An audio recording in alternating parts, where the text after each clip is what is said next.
ಭಕ್ತರ ಭಾವನೆಗಳಿಗೆ ಧಕ್ಕೆ ತರುವಂತ ಕೆಲಸ ಸರ್ಕಾರ ಮಾಡುವುದಿಲ್ಲ. ಪೃಥ್ವಿರಾಜ್ ಪಾಟೀಲ್. ಕಾಳಗಿ ಕೊರವಾರ ಶ್ರೀ ಅಣವೀರಭದ್ರೇಶ್ವರ ದೇವಸ್ಥಾನದಲ್ಲಿ ಬುಧವಾರ ದೇವಸ್ಥಾನ ಹಮ್ಮಿಕೊಂಡ ಅಗ್ನಿಕುಂಡ ಯುವ ಸ್ಥಳ ಬದಲಾವಣೆ ಪ್ರಯುಕ್ತ ಅಭಿಪ್ರಾಯ ಸಂಗ್ರಹ ಸಭೆ ಹಮ್ಮಿಕೊಳ್ಳಲಾಗಿದ್ದು, ಈ ಸಭೆಯಲ್ಲಿ ಅಗ್ನಿಕುಂಡ ಇನ್ನು 2 ವರ್ಷ ಆದ ಮೇಲೆ ಮಾಡೋಣ ಅಂತ ಭಕ್ತರು ಅಭಿಪ್ರಾಯ ತಿಳಿಸಿದರು. ಅಭಿಪ್ರಾಯ ಕುರಿತು ಡಿವೈಎಸ್ಪಿ ಶಂಕರ್ ಗೌಡ ಪಾಟೀಲ್ ಹಾಗೂ ತಹಶೀಲ್ದಾರ್ ಪೃಥ್ವಿರಾಜ್ ಪಾಟೀಲ್ ಮಾತನಾಡಿ, ದೇವಸ್ಥಾನದ ಧಾರ್ಮಿಕತೆಗೆ, ಭಕ್ತರ ಧಾರ್ಮಿಕತೆಗೆ, ಭಕ್ತರು ಭಾವನೆಗಳಿಗೆ ಸರ್ಕಾರ ಯಾವುದೇ ಧಕ್ಕೆ ತರುವ ಕೆಲಸ ಮಾಡುವುದಿಲ್ಲ ಎಂದು ಗ್ರಾಮಸ್ಥರು ಸಹಕರಿಸಬೇಕೆಂದು ಮಾತನಾಡಿದರು.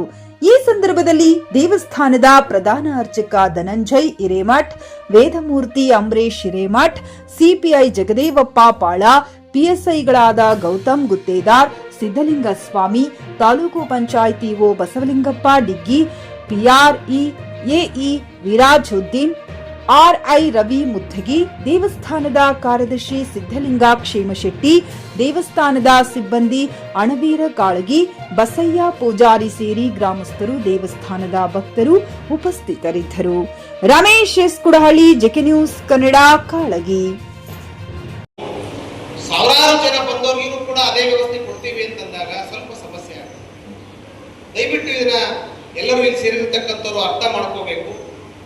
ನಮ್ಮ ಜಾತ್ರೆ ಹೊರಗಿನಿಂದ ಬರ್ತಕ್ಕಂಥ ಭಕ್ತರ ಏನು ನಾವು ಅವ್ರ ಸುರಕ್ಷತಾ ಕ್ರಮಗಳನ್ನು ಅನುಸರಿಸ್ತೀವಿ, ಅದ್ರ ಮೇಲೆ ಒಂದು ಅವ್ರಿಗೆ ಏನು ಸವಲತ್ತು ಕೊಡ್ತೀವಿ, ಅವ್ರಿಗೇನು ನಾವು ಸರಿಯಾದಂಥ ಸವಲತ್ತುಗಳನ್ನ, ಸರಿಯಾದಂಥ ವ್ಯವಸ್ಥೆಯನ್ನು ನಾವು ಏನು ಮಾಡ್ಕೊಡ್ತೀವಿ ಅದ್ರ ಮೇಲೆ ಡಿಪೆಂಡ್ ಆಗಿದೆ. ನೀವು ಒಂದು ಸರ್ತಿ ಅಸ್ತವ್ಯಸ್ತ ಆಯಿತು, ಅವ್ಯವಸ್ಥೆ ಕಾಡ್ತು ಅಂತಂದ್ರೆ ಅವರು ಏನಪ್ಪ ಇಷ್ಟೆಲ್ಲ ಮುಂದುವರೆದಿದೆ, ಇಷ್ಟೆಲ್ಲ ಇದು ಆಗಿದೆ ಅಂದ್ರೂ ಕೂಡ ಅಲ್ಲಿ ಸಿಸ್ಟಮೆಟಿಕ್ ಆಗಿ ಒಂದು ಲೈನ್ ಮಾಡೋಕ್ಕಾಗೋದಿಲ್ಲ. ಸಿಸ್ಟಮೆಟಿಕ್ ಆಗಿ ಒಂದು ಪಾಳೆ ಪ್ರಕಾರ ಗಂಡು ಹೆಣ್ಮಕ್ಳನ್ನ ಪ್ರತ್ಯೇಕವಾಗಿ ಬಿಡ್ತಕ್ಕಂಥ ವ್ಯವಸ್ಥೆಯನ್ನ ಇನ್ನೂ ಸಿಸ್ಟಮೆಟಿಕ್ ಆಗಿ ಬೇಕಾದಾಗ ಮಾಡ್ಬೋದು. ಪ್ರವೇಶ ಮಾಡ್ಕೊಂಡು ಸುತ್ತ ಹಾಕೊಂಡು ಹೋಗ್ತಿರೋ ಈ ಒಂದು 8 ವರ್ಷ ಕಡೆ ಇಲ್ಲೇ ಒಳಗೆ ನಾವು ನೋಡ್ತಿದ್ರು, ಹೊರಗೆ ಹೋಗ್ತಿರ್ಲಿಲ್ಲ. ಈಗ 3 ವರ್ಷ ಹಿಂದ್ಗಡೆನೆ ಈ ದ್ವಾರದಿಂದ ಹೊರಗೆ ಹೋಗ್ಬೇಕಂತ. ಈ 3 ವರ್ಷದಾಗ ಇನ್ನೂ ಹೆಚ್ಚಿಗೆ ಜನಸಂಖ್ಯೆ ಆಗಿರೋದ್ರಿಂದ ಭಕ್ತಾದಿಗಳಿಂದ ತೊಂದರೆ ಆಗ್ತದೆ. ಅದಕ್ಕೋಸ್ಕರ ಹೊರಗಡೆ ಮಾಡಿ ಯಾವ ಕಡೆ ಮಾಡಬೇಕು ಅನ್ನೋದು ಅಭಿಪ್ರಾಯ ಕೇಳಬೇಕನ್ನೋ ಸಲಕ್ಕೆ ನನ್ನ ತಹಸೀಲ್ದಾರ್ ಸಾಹೇಬರು ಒಂದು ಈ ಸಭೆ ಕರೆದಿದ್ದಾರೆ.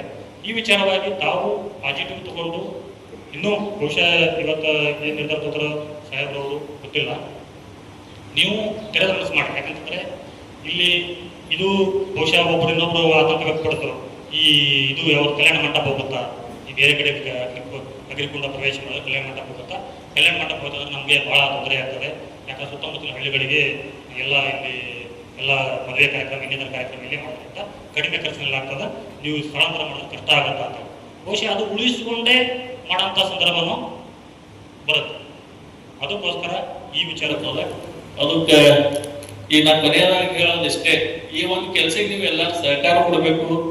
ನೀವು ಸಹಕಾರ ಕೊಟ್ಟು ನೀವು ಎಲ್ಲಾರು ನಿಮ್ಮ 9 ಮನಸ್ಸಿನಿಂದ ಬಂದು ಹೇಳಿದ್ರಂದ್ರೆ ಮುಂದಿನ ದಿನದಾಗ ಏನದ ರೂಪರೇಷೆ ತಯಾರು ಮಾಡಮಿ, ಯಾವ ರೀತಿ ಅದು ಅಗ್ನಿಕುಂಡ ಹೊರಗಡೆ ಮಾಡಬೇಕು, ಎಲ್ಲಿ ಮಾಡಬೇಕು, ಜನರಿಗೆ ಯಾವ ರೀತಿ ಅನುಕೂಲ ಆಗ್ತದೆ. ಆಮೇಲೆ ಈ ಮಂಗಲ ಕಾರ್ಯಾಲಯ ಅಂದ್ರೆ ಮಂಗಲ ಕಾರ್ಯ ಅವಶ್ಯಕತೆ ಇಲ್ಲ, ನಾವು ಆ ರೀತಿ ಯಾವುದೇ ಮಾಡೋದಲ್ಲ.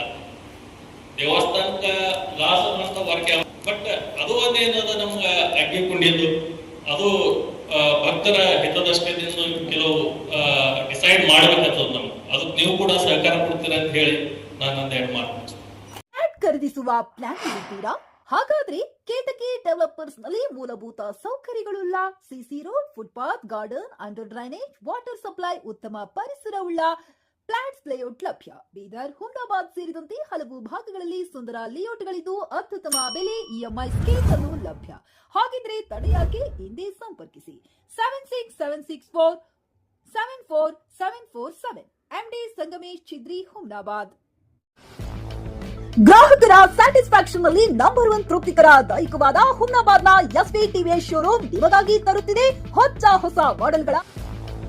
ಗ್ರಾಹಕರ ಸ್ಯಾಟಿಸ್ಫ್ಯಾಕ್ಷನ್ ನಲ್ಲಿ ನಂಬರ್ 1 ತೃಪ್ತಿಕರ ದೈಹಿಕವಾದ ಹುಮ್ನಾಬಾದ್ನ ಎಸ್ವಿ ಟಿವಿಎಸ್ ಶೋರೂಮ್ ನಿಮಗಾಗಿ ತರುತ್ತಿದೆ ಹೊಸ ಮಾಡೆಲ್ಗಳ ಹೊಸ ಬೈಕ್ಗಳು. ಇಲ್ಲಿ ಟಿವಿಎಸ್ ನ ಸ್ಪೇರ್ ಪಾರ್ಟ್ಸ್ ಹಾಗೂ ಸರ್ವಿಸ್ ಕೂಡ ಲಭ್ಯ. ಹಾಗಿದ್ರೆ ತಡೆಯಾಕೆ ಹಿಂದೆ ಭೇಟಿ ನೀಡಿ ನಾಗಲಕ್ಷ್ಮಿ ದಾಬಾ ಹತ್ತಿರ ಗುಲ್ಬರ್ಗಾ ರೋಡ್, ಹುಮ್ನಾಬಾದ್. ಹೆಚ್ಚಿನ ಮಾಹಿತಿಗಾಗಿ ಸಂಪರ್ಕಿಸಿ 8494951009.